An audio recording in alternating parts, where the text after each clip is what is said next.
In meiner heutigen Präsentation möchte ich mich mit einer Bildungsform beschäftigen, die durch das Internet und moderne E-Learning-Plattformen einen beispiellosen Aufschwung erlebt hat, dem Fernstudium. Die Möglichkeit, akademische Abschlüsse orts- und zeitunabhängig von zu Hause aus zu erwerben, verändert die Hochschullandschaft nachhaltig. Es stellt sich die Frage, ob ein solches Format das traditionelle Präsenzstudium komplett ersetzen kann und ob es für einen persönlich eine attraktive Option darstellt. Ich möchte zunächst auf die klaren Vorteile des Fernstudiums eingehen, im Anschluss die Schattenseiten beleuchten, meine persönliche Haltung dazu begründen und abschließend ein Fazit ziehen. Für ein Fernstudium spricht in erster Linie die überragende Flexibilität. Selbstbestimmtes Lernen ermöglicht es Studierenden, ihre Zeit individuell einzuteilen und Lehrinhalte im eigenen Tempo zu erarbeiten. Ein gutes Exempel dafür ist die Vereinbarkeit von Studium und Beruf oder familiären Verpflichtungen. Das will ich mit folgendem Beispiel verdeutlichen: Ein Berufstätiger, der sich weiterqualifizieren möchte, ohne seine Vollzeitstelle aufzugeben, findet im Fernstudium die ideale Möglichkeit, Karriere und Bildung zu verbinden. Zudem hebt diese Bildungsform geografische Hürden auf. Man kann an einer renommierten Hochschule studieren, selbst wenn man hunderte Kilometer entfernt wohnt oder aus persönlichen Gründen nicht umziehen kann. Auf der anderen Seite birgt ein reines Fernstudium jedoch auch spürbare Nachteile. Das größte Problem ist der Mangel an direktem zwischenmenschlichem Austausch. Meiner Erfahrung nach zeigt sich daran, dass der persönliche Diskurs auf dem Campus durch Chats oder Videokonferenzen nur schwer ersetzt werden kann. Dazu fällt mir das Beispiel der akademischen Sozialisation ein: Das spontane Gespräch nach der Vorlesung im Flur, das gemeinsame Erarbeiten von Aufgaben in einer Präsenzlerngruppe oder schlicht das Gefühl, Teil einer akademischen Gemeinschaft zu sein, gehen im virtuellen Raum weitgehend verloren.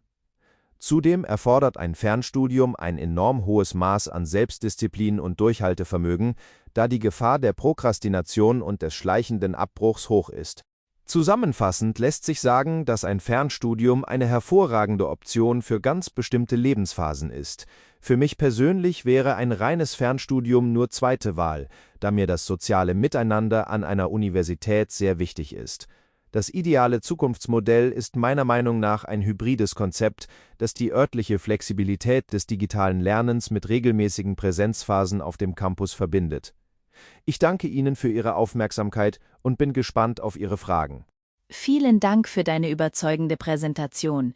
Wenn ich dich richtig verstanden habe, siehst du im Fernstudium eine sehr wertvolle Alternative, insbesondere für Berufstätige oder Menschen mit familiären Pflichten, da es hohe zeitliche und örtliche Flexibilität bietet. Allerdings hast du betont, dass bei einem reinen Online-Studium das Campusleben, die direkte Interaktion und die akademische Gemeinschaft fehlen. Für dich persönlich kommt ein reines Fernstudium deshalb weniger in Frage. Dein Fazit war ein Plädoyer für hybride Modelle, die die Stärken beider Lernformen miteinander kombinieren. Du hast erwähnt, dass für ein Fernstudium viel Selbstdisziplin nötig ist. Glaubst du, dass jüngere Schulabgänger direkt nach dem Abitur überhaupt schon reif genug für ein reines Fernstudium sind? Das ist ein sehr kritischer Punkt. Direkt nach der Schule fehlt vielen jungen Menschen noch die nötige Selbstorganisation. Für Schulabgänger ist das Präsenzstudium meist besser geeignet, um nicht nur Fachwissen zu lernen, sondern auch Selbstständigkeit und soziale Kompetenzen aufzubauen.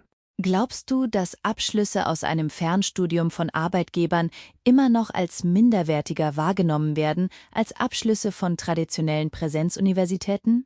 Ich verstehe diesen Einwand, aber dieses Vorurteil baut sich erfreulicherweise immer weiter ab. Viele Arbeitgeber schätzen Fernstudierende sogar besonders, weil der erfolgreiche Abschluss beweist, dass die Bewerber über ein extremes Maß an Selbstdisziplin, Zielstrebigkeit und Organisationsgeschick verfügen. Sollten Präsenzuniversitäten deiner Meinung nach in Zukunft alle Vorlesungen verpflichtend aufzeichnen und online stellen, um den Studierenden die Wahlfreiheit zu überlassen, ob sie zum Campus kommen oder von zu Hause lernen? Dazu möchte ich sagen, dass dies ein fantastischer Schritt zu mehr Chancengleichheit wäre. Es entlastet Studierende, die krank sind oder nebenbei arbeiten müssen. Es darf allerdings nicht dazu führen, dass die Hörsäle komplett verkümmern. Eine lebendige Universität braucht immer noch den echten Diskurs vor Ort.